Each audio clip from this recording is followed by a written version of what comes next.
Joining me now is the Prime Minister of Armenia, Nikol Pashinyan. Prime Minister, the UN, the Minsk Group, the EU, they have all called for an immediate ceasefire, yet the fighting continues. So can you explain to us what are you aiming to achieve here? Միջազգային հանրությունը եւ ԵԱԿ Մինսկի խմբի համանախագահությունը the international community and the OSCE Minsk group co-chairs needed to acknowledge what has been happening. We have welcomed and commended the OSCE Minsk group co-chair countries, presidents and foreign affairs ministers' statements. And it was Turkey which stated that Azerbaijan should not cease the hostilities. And Azerbaijan has essentially remained within the instruction given to it by Turkey. And I believe that the statement today by the EU Commissioner for External Affairs or Foreign Affairs confirms this, as in the conflict zone we have terrorist groups fighting on the side of Azerbaijan which are involved in the hostilities. They were recruited and transported to the conflict zone, to the zone of hostilities by Turkey. And taking into consideration the fact that the Armenians of Nagorno-Karabakh right now, as we speak, are under an existential threat. All towns and villages in Nagorno-Karabakh, including Stepanakert, the capital city, are constantly being hit with rockets, missiles. I think the international community should decisively act now and recognize the independence of Nagorno-Karabakh. Azerbaijan's defense ministry have said that your forces are shelling some of its towns. We must be clear that there are civilian casualties on both sides of this. I'd like to understand, are you pursuing peace? Absolutely, because first of all, it was the Defense Army of Nagorno-Karabakh which struck, and the Defense Ministry of Nagorno-Karabakh clearly explained that the response strikes had to be made because nothing else was possible. It was the only way to try to stop the rocket attacks, the missile attacks unleashed by Azerbaijan again. There is no consensus from either side for who is responsible for the violence starting again on the 27th of September. You made a statement last year, your foreign minister, that you were going to prepare populations for peace. That is not what we're seeing. I'd like to understand to what extent you feel emboldened or at least supported to act, because perhaps you feel that you are supported from Russia. To what extent is that driving some of your decisions and actions? Peace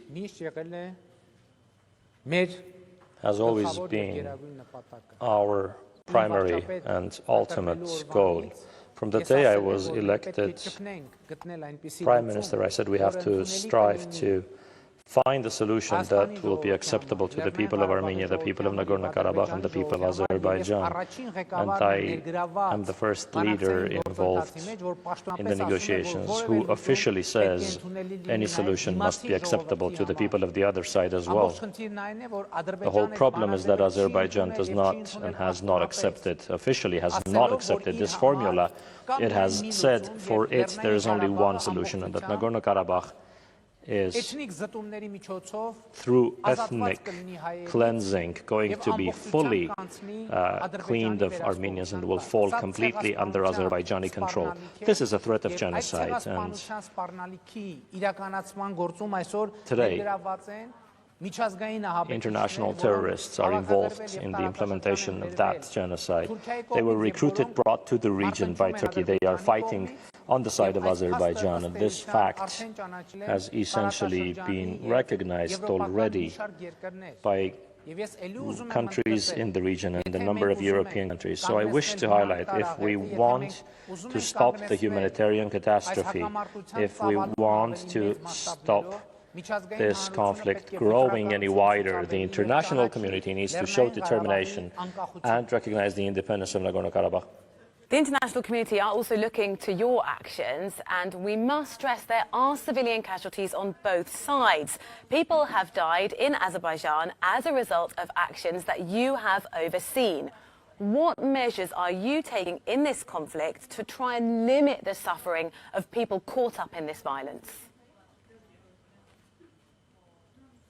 Գիտեք, ես կարծում եմ նախորդ հարցից ես բաց թողեցի, Going back to your previous question, it's very important to set the record clear as to who unleashed this attack.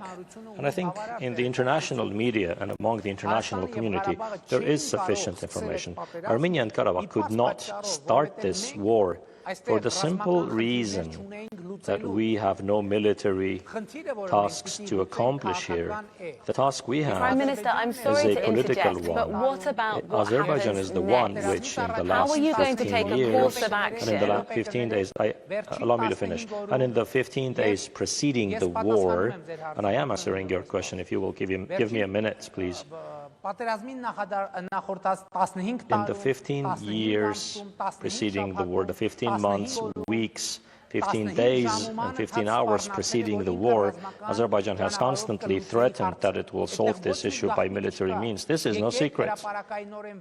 Let us publicly analyze the statements which were made by Azerbaijan and Turkey.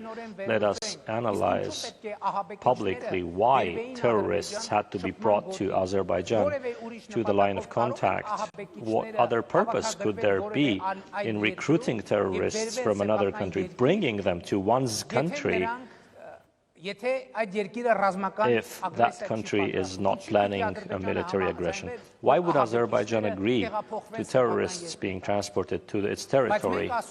But we think that the most important thing today is to cease the violence. And for this, Azerbaijan needs to stop its attacks. Are you prepared to stop your attacks, Prime Minister? Peace in the region, and the best tool for it, in our opinion, Prime Minister, I'm sorry the to interrupt. international Are you community's prepared to recognition of stop the the independence of attacks?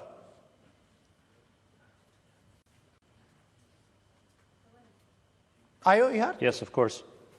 Բայց հասկանում եք, սա չի նշանակում, որ մենք This does not mean կանգնենք եւ մեզ that we would stop and then they would come and commit genocide of our people. We have not attacked anyone. Our actions and the actions of Karabakh are only in self-defense. We have not had and do not have the purpose of killing anyone. Our only purpose is to protect the Armenian people from another genocide. It is a self-defense purpose. What would be an acceptable resolution for you? Is there a different way of finding a resolution to this conflict which doesn't involve violence?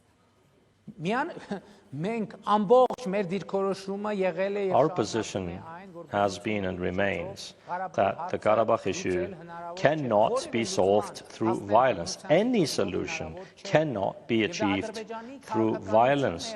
But Azerbaijan's policy has been a plan to violently solve the Karabakh issue. Armenia has always been ready for compromise. Azerbaijan is the one which does not in any way want any compromise. They do not want compromise. Their only solution is that the Armenians of Karabakh, who always have been 80+% of the population of Karabakh, should be displaced, and Nagorno-Karabakh, through ethnic cleansing, be freed of Armenians to become a non-Armenian inhabited area. But people cannot just leave their thousands of years homeland just because Azerbaijan so demands. They have the right to self-defense, and they shall engage in self-defense. In addition to self-defense, there's no other aim for Nagorno-Karabakh here. Prime Minister Nikol Pashinyan, thank you very much for your time. Yes, I'm sure.